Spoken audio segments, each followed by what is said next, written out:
I found my wife's childhood photos in a cold case file. She doesn't remember being kidnapped. I was cleaning out the garage when I found the box labeled Rachel Childhood, tucked behind old paint cans and Christmas decorations. My wife, Rachel, had been asking me to organize the space for months, and I'd finally committed a Saturday afternoon to the project. The box was sealed with packing tape that had yellowed with age, and when I cut it open, I expected to find typical childhood memorabilia, report cards, birthday cards, maybe some elementary school artwork.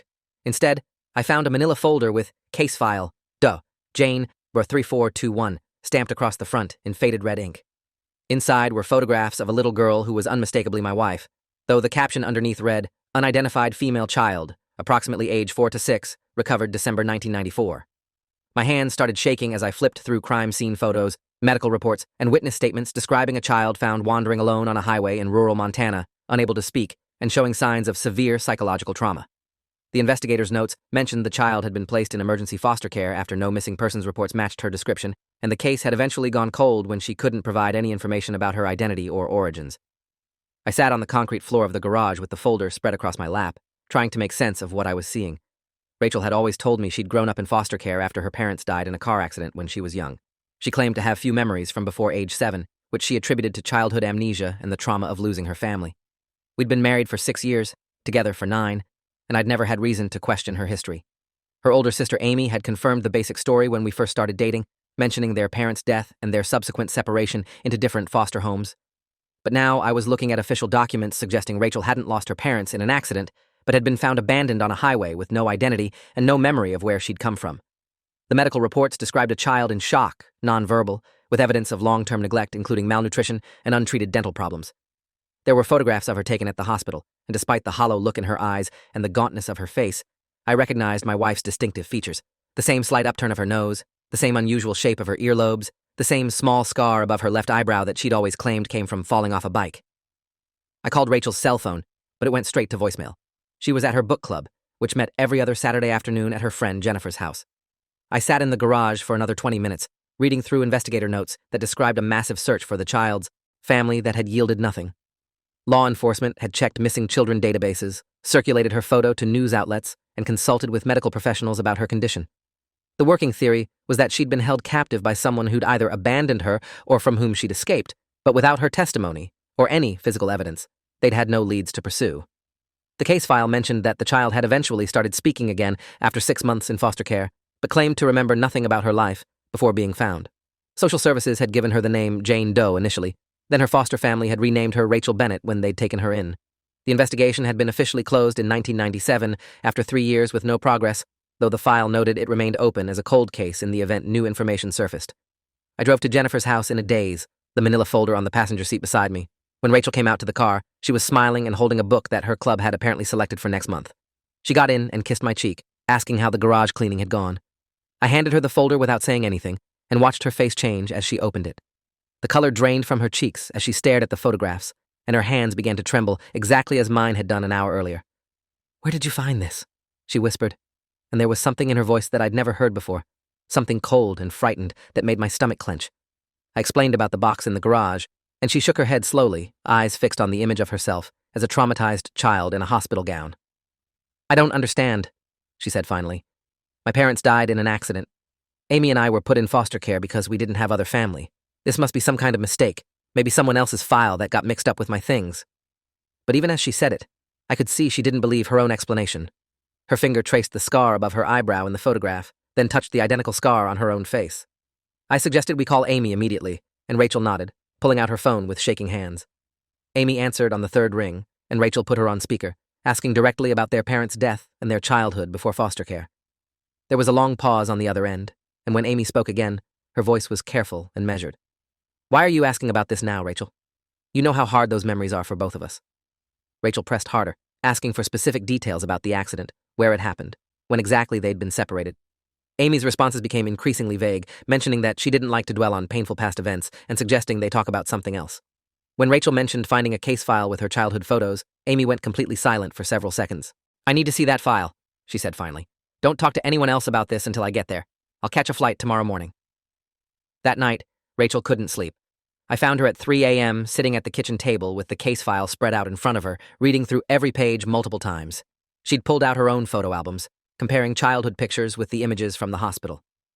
I remember foster care, she said quietly. I remember the Bennetts taking me in, teaching me to ride a bike, helping me with homework. But before that, there's just nothing. I always thought it was because of the accident, because losing my parents was too traumatic. But what if there was no accident? What if I was that little girl they found on the highway? I sat down beside her and asked if she'd ever tried to recover those early memories, maybe through therapy or hypnosis. She shook her head, explaining that her foster mother had discouraged dwelling on the past, saying it was healthier to focus on building a new life. Amy had reinforced that message whenever Rachel asked questions about their parents, claiming that remembering would only cause more pain. Now, looking at the evidence in front of us, that encouragement to forget seemed less like protective kindness and more like deliberate concealment. Amy arrived the next afternoon, walking into our house with the kind of tension that suggested she knew exactly what she was going to face. She was 8 years older than Rachel, tall and angular, where Rachel was petite, with sharp features that made her look severe even when she smiled. She sat down at our dining room table and examined the case file without speaking, her expression unreadable. Finally, she looked up at Rachel and said, I was hoping you'd never find this. The Bennetts were supposed to destroy it years ago. Rachel's face went white, and I felt my own anger rising as the implication became clear. So it's real, Rachel said. I was that little girl. I was found on a highway. There was no car accident. Amy nodded slowly, her jaw tight. There was no accident. And before you ask, I don't know where you came from or who had you. I was 12 when they brought you to our foster home. The social worker told the Bennetts your situation, and they decided to take you in along with me. They thought it would be good for both of us to have a sister. I interrupted, asking why they'd lied about Rachel's origins, why they'd created a false story about dead parents and a car accident. Amy's expression hardened. Because the truth was too complicated and too frightening. You were a traumatized child who couldn't remember anything about where you'd come from. The authorities had no leads, no missing persons reports that matched you. Nothing. The Bennetts thought it would be easier for you to build a normal life if you had a coherent story about your past, even if that story wasn't true. So they created one. They told you our parents had died together, that we were biological sisters separated by the foster system. I went along with it because I was a kid, and they told me it was the right thing to do. Rachel was crying now, and I reached for her hand across the table. She pulled away, standing up abruptly. You've been lying to me my entire life. Every time I asked about Mom and Dad, every time I tried to remember, you reinforced a false story. How could you do that? Amy stood as well, her voice rising. I did it to protect you. Do you have any idea what it was like watching you those first few months? You didn't speak. You flinched at every loud noise. You had nightmares every single night. Whatever happened to you before they found you on that highway, it destroyed you.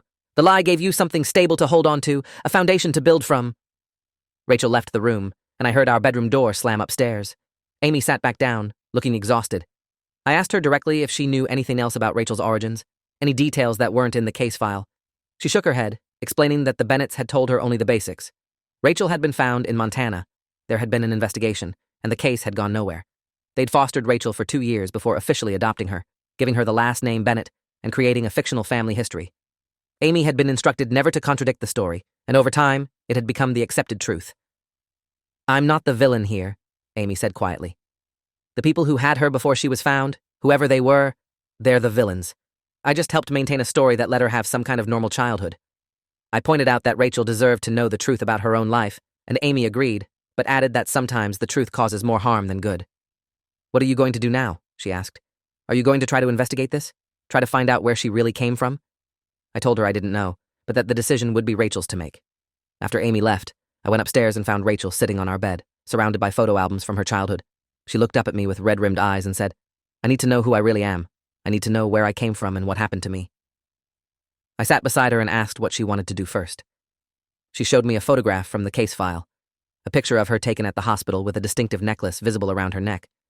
It was a small silver pendant in the shape of a bird, unusual enough that it might be traceable.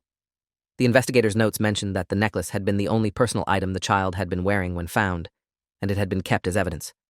Rachel wanted to know if that necklace still existed, if it was still in some evidence locker somewhere, and whether modern forensic techniques might be able to extract information from it that hadn't been available in 1994. I told her I'd call the Montana State Police in the morning and explain the situation. Detective Linda Greer from the Montana State Police Cold Case Unit called me back within 3 hours of my initial inquiry. I'd sent her photographs of the case file along with current pictures of Rachel, and she'd apparently pulled the original investigation records immediately.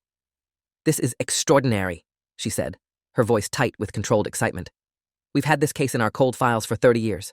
The child was never identified, and we've had no developments since the case went cold in 1997. You're telling me she's alive? Well, and living in Colorado. I confirmed everything, explaining that Rachel had been raised under a false identity and had no memory of her life before being found. Detective Greer said she'd need to verify Rachel's identity through fingerprints and possibly DNA, but if she was indeed the Jane Doe from 1994, they'd want to reopen the investigation immediately. She also confirmed that the necklace was still in evidence storage and asked if Rachel might be willing to come to Montana to meet with investigators and undergo memory recovery techniques that might help unlock her blocked memories. Rachel agreed to travel to Montana the following week, and I took time off work to go with her. The drive from Colorado to the small town of Whitefish, Montana, took 8 hours, and Rachel spent most of it reading through the case file we'd now scanned and digitized. She'd been found on Highway 93, about 20 miles south of Whitefish, walking along the shoulder in thin clothing despite below-freezing temperatures. The truck driver who'd spotted her had called police immediately, and she'd been taken to the local hospital where medical staff had documented her condition. The examining doctor's notes mentioned signs of prolonged isolation, underdeveloped social responses, inability to maintain eye contact, and a complete lack of verbal communication. But there were no signs of sexual abuse or acute physical trauma, just the chronic neglect of a child who'd been hidden away from the world for an extended period. The theory at the time had been that she'd been held captive by someone, possibly as an unreported child or a kidnapping victim, and had either escaped or been deliberately abandoned. Detective Greer met us at the police station, a weathered woman in her 50s with kind eyes and a firm handshake. She'd been a junior officer when Rachel had been found, and she remembered the case clearly. "We worked that investigation for 3 years solid," she said, leading us to a conference room where she'd set up a presentation of the original case materials. "We checked every missing child report in the region going back a decade. We interviewed hundreds of people. We searched properties within a 50-mile radius. We never found a single credible lead." She showed us maps marked with search areas, interview transcripts with local residents, and photographs of locations that had been investigated. The intensity of the effort was evident, but so was the frustration of investigators who'd ultimately come up empty. The problem was, without the child's testimony, we had nothing to work from. She couldn't tell us where she'd been or who'd had her, and after she started speaking again, she claimed to have no memories at all. Rachel looked at the photographs of herself as a child, and I saw her hands tighten on the edge of the conference table. "I want to try to remember," she said quietly. "Whatever it takes." Detective Greer nodded and explained that they'd arranged for Rachel to work with a forensic psychologist who specialized in recovered memory techniques. She cautioned that the process wasn't guaranteed to work and that even if memories did surface, they might be fragmentary or unreliable. But given the lack of any other leads, Rachel's potential memories were their best hope of finally solving the case. She also mentioned that they'd be conducting DNA testing using modern genealogical databases that hadn't existed in 1994, which might help identify Rachel's biological family even without her active memories. The necklace had already been sent to a lab for updated forensic analysis, including testing for trace DNA and examining the metal for manufacturer markings that could help determine its origin.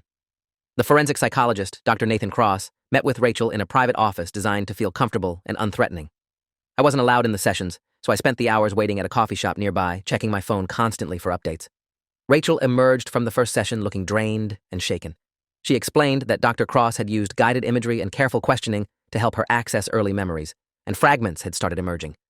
She remembered darkness, a small space that smelled like earth and dampness. She remembered a woman's voice, singing lullabies in a language she didn't recognize. She remembered feeling cold and hungry most of the time, and a deep fear that if she made noise, something bad would happen. The memories were disjointed and dreamlike, lacking clear narrative structure, but Dr. Cross believed they were genuine fragments of her experience before being found. He'd scheduled 3 more sessions over the next week to help her access more details and build a more coherent picture of her early childhood. By the 3rd session, Rachel had recovered enough memories to create a basic framework of her life before the highway. She remembered living in a small, dark space that might have been a basement or root cellar. She remembered a woman who cared for her but seemed frightened herself, bringing food irregularly and speaking in whispered tones. She remembered another child, possibly a boy, who she'd sometimes heard crying from a different part of wherever they were being kept. Most disturbingly, she remembered a man's heavy footsteps, overhead, and a sense of terror whenever those footsteps came close. Dr. Cross explained that these memories suggested Rachel had been held captive in a confined space, possibly as part of a larger situation involving multiple victims. The detail about another child was particularly significant because it suggested whoever had held Rachel might have held other children as well. Detective Greer immediately began searching old case files for any missing children from the same time period who might have been connected to Rachel's situation. The DNA results came back on the 5th day of our stay in Montana, and they revealed something unexpected.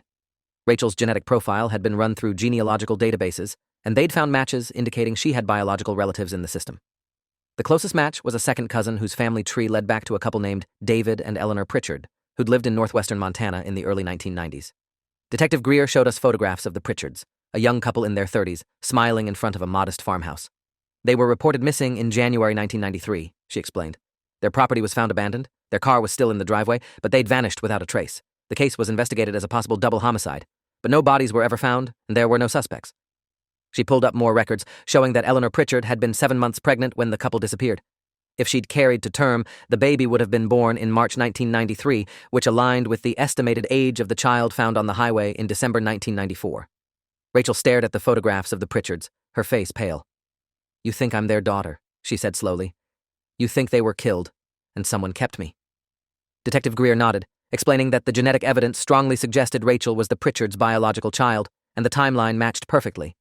The Pritchards had disappeared, presumably murdered, and their baby had been kept hidden for nearly 2 years before being found wandering on a highway.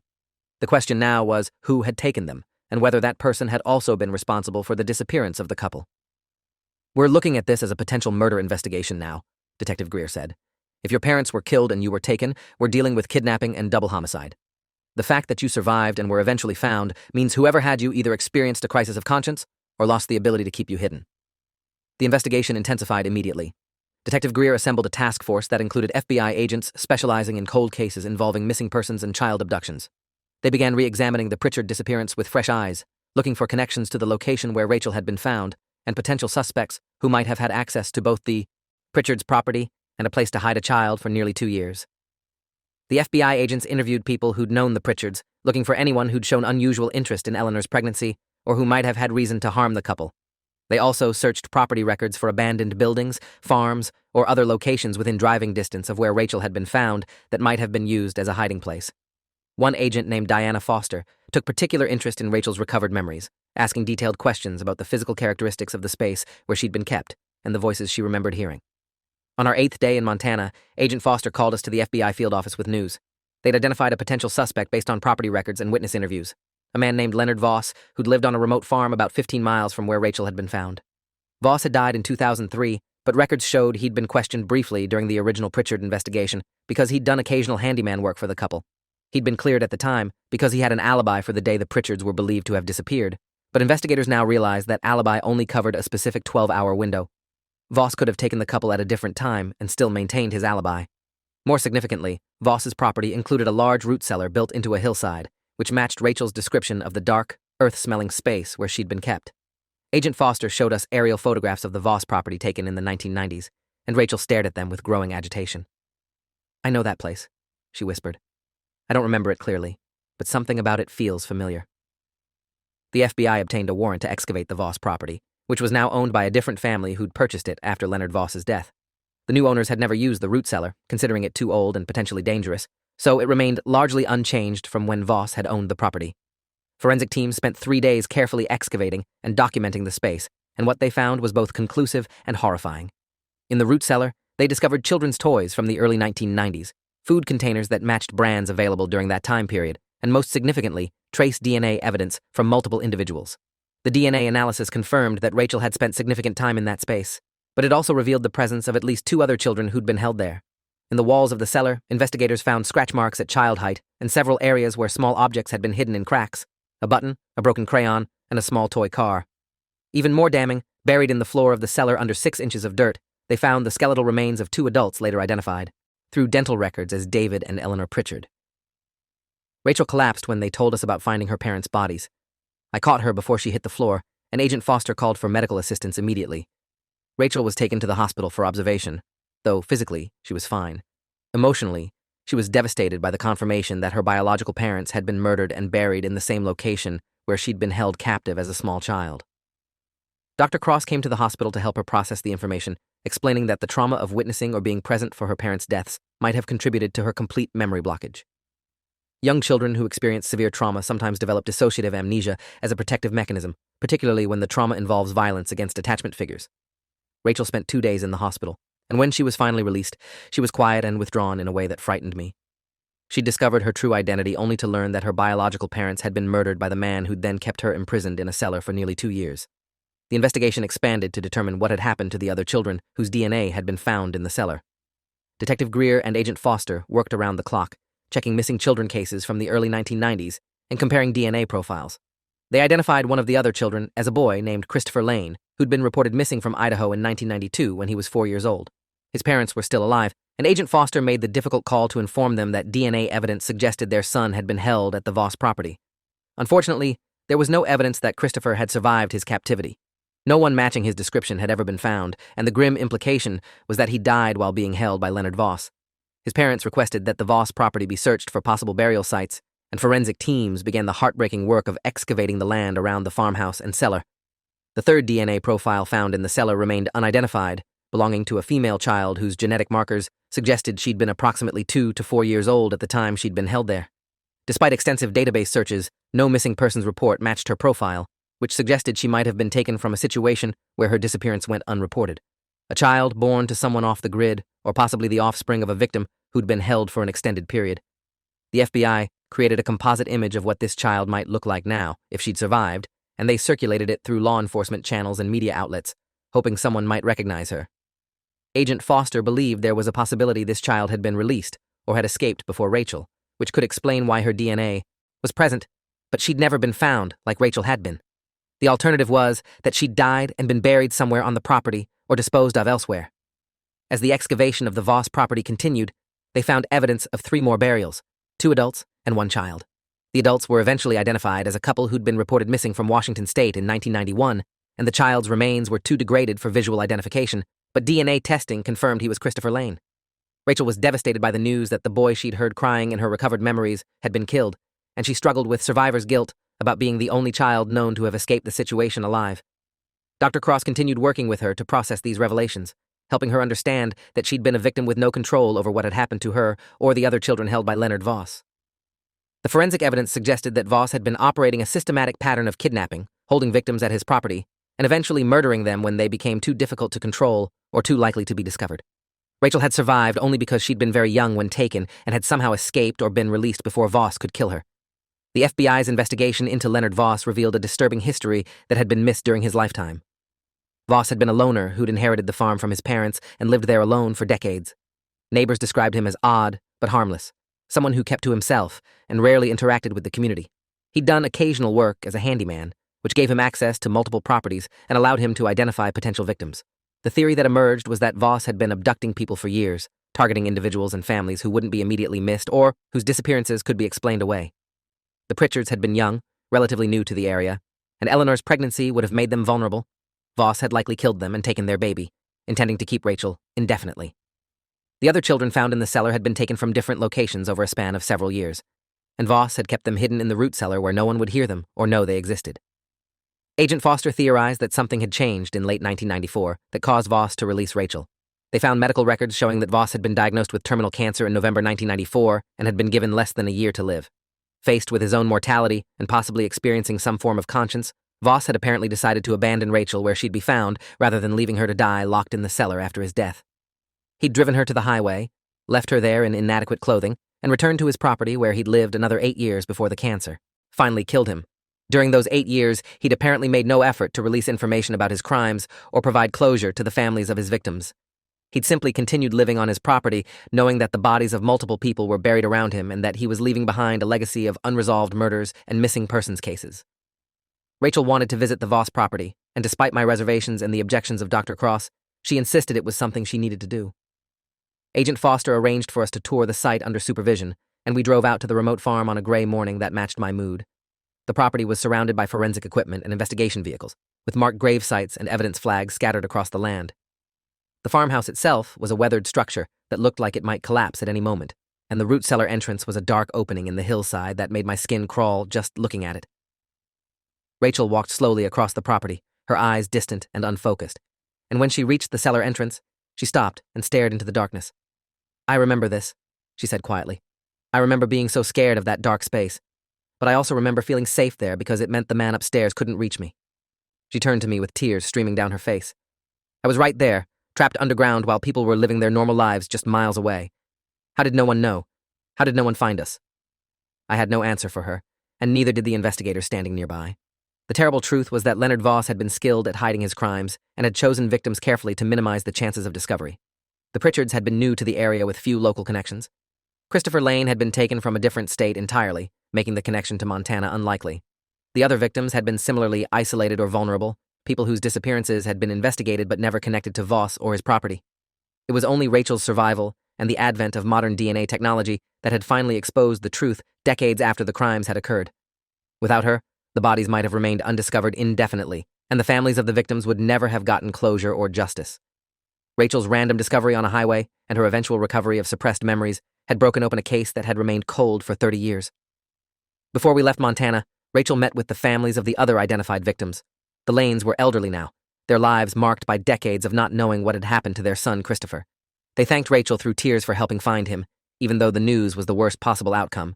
They told her that having answers, knowing what had happened, and being able to bury their son properly was a gift they'd never, thought they'd receive.